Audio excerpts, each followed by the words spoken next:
দক্ষিণে যত গড়িয়েছে গঙ্গার জল, ততই বেড়েছে দূষণের মাত্রা।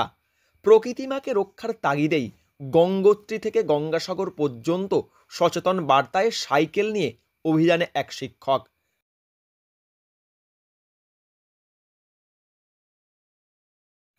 প্রকৃতিকে ভালোবাসুন, জীবনকে আরও সুন্দর করে তুলুন, এই বার্তা নিয়েই দেশের 5 রাজ্যের গঙ্গা নদী তীরবর্তী গ্রাম ও শহর ঘুরে 8 থেকে 80 বয়সের মানুষের কাছে পৌঁছেছেন তিনি 2 চাকার ভরসায়। পরিবেশ রক্ষার তাগিদে 2500 কিলোমিটারেরও বেশি পথ প্যাডেলের ভরসায় অভিযানে বাংলার শিক্ষক। সব মিলিয়ে প্রায় 2525 কিলোমিটার দীর্ঘ গঙ্গা নদীর উৎস থেকে নদী গতিপথ অনুসরণ করে অবিরাম পথ চলা। মূল উদ্দেশ্য ছিল পরিবেশকে ভালোবাসুন। আমার একটা সাইকেলে একটা বার্তা ছিল প্রত্যেকের কাছে যে পরিবেশকে ভালোবাসুন, তাহলে পরিবেশ আমাদের ভালো রাখবে। পরিবেশ দূষণ যাতে না হয় সেটা আমাদেরকে খেয়াল রাখতে হবে, মানুষদেরই খেয়াল রাখতে হবে।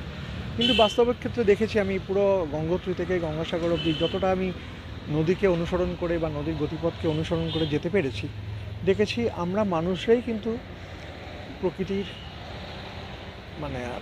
সবচেয়ে বেশি বাধা। প্রকৃতি ভালো থাকার সবচেয়ে বড় বাধা আমরা মানুষরাই। ইনি কৌশিক বন্দ্যোপাধ্যায়, কলকাতার মিত্র ইনস্টিটিউশনের শিক্ষক। হুগলি শিয়াখালার বাসিন্দা কৌশিক বাবু শিক্ষকতার পাশাপাশি সমাজের সর্বস্তরে সমাজ গড়ার কাজ চালিয়ে যান অবিরাম। সেই সমাজ গড়ার নেশাতেই এই অভিযানের শুরু। চলতি বছরের 8ই অক্টোবর সুদূর উত্তরখণ্ডের গঙ্গোত্রী থেকে শুরু হয়েছিল তার এই অভিযান। সেই যাত্রা শুরু করে উত্তরের পাহাড় থেকে নদী ঘেঁষা পথ ধরে সমতলে। 8ই অক্টোবর গঙ্গা নদীর উৎপত্তিস্থল থেকে যাত্রা শুরু করে পশ্চিমবঙ্গের গঙ্গা সাগরে পৌঁছানো 5ই নভেম্বর। টানা সাইকেল অভিযান সম্পন্ন করতে সময় লাগে 29 দিন। গঙ্গোত্রী থেকে গঙ্গাসাগর পর্যন্ত সড়ক পথে পৌঁছতে দূরত্ব অতিক্রম করতে হয়েছে 2271 কিলোমিটার পথ। সাইকেল চালিয়ে উত্তরাখণ্ড, উত্তরপ্রদেশ, বিহার, ঝাড়খণ্ড ছুঁয়ে পশ্চিমবঙ্গে পৌঁছানো। এ প্রসঙ্গে অভিযাত্রী কৌশিক বন্দ্যোপাধ্যায় জানান, এই অভিযান শুরুতে কয়দিনের সঙ্গী ছিলেন স্ত্রী। 8ই অক্টোবর আমি আমার সাইক্লিং যাত্রা শুরু করি।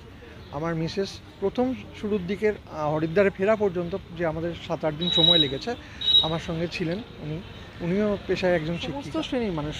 যাত্রাপথে আমার গ্রাম থেকে, প্রত্যন্ত গ্রাম থেকে উন্নত শহর, মেগা সিটির যা আমরা পেয়েছি, কানপুরের মতো শহর, বেনারসের মতো শহরও আমি পেয়েছি, পাটনার মতো শহরও আমি পেয়েছি, এলাহাবাদের মতো শহরও পেয়েছি। আবার প্রত্যন্ত গ্রাম, সেখানে একেবারেই কোনো বাজার নেই, দোকান নেই, সেরকম জায়গাতেও আমি থেকেছি। আমি ধাবায় থেকেছি।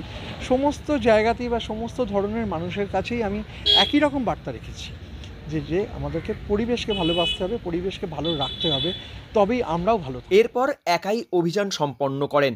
মূল উদ্দেশ্য হলো মানুষকে সচেতন করা, পরিবেশ রক্ষায় নদী তীরবর্তী মানুষকে আরও সচেতন করা। বিভিন্ন জায়গায় দেখেছি, আমি মূলত গঙ্গার গতিপথকে অনুসরণ করে গেছি। পার্বত্য অঞ্চলে কিছুটা কম, এবং যত সমতলের দিকে গঙ্গা এগিয়েছে, গঙ্গার গতিপথ, তত বেশি জনসংখ্যাও বেড়েছে এবং তত বেশি দূষণের মাত্রাও বেড়েছে। উত্তর থেকে যত দক্ষিণে গঙ্গা এগিয়েছে, নদীর উপর মানুষের নির্ভরতা তত বৃদ্ধি পেয়েছে।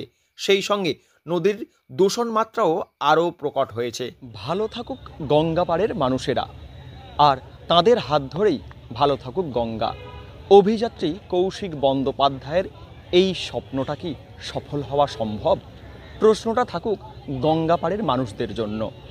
হাওড়া থেকে রাকেশ মাইতি, লোকাল 18 বাংলা।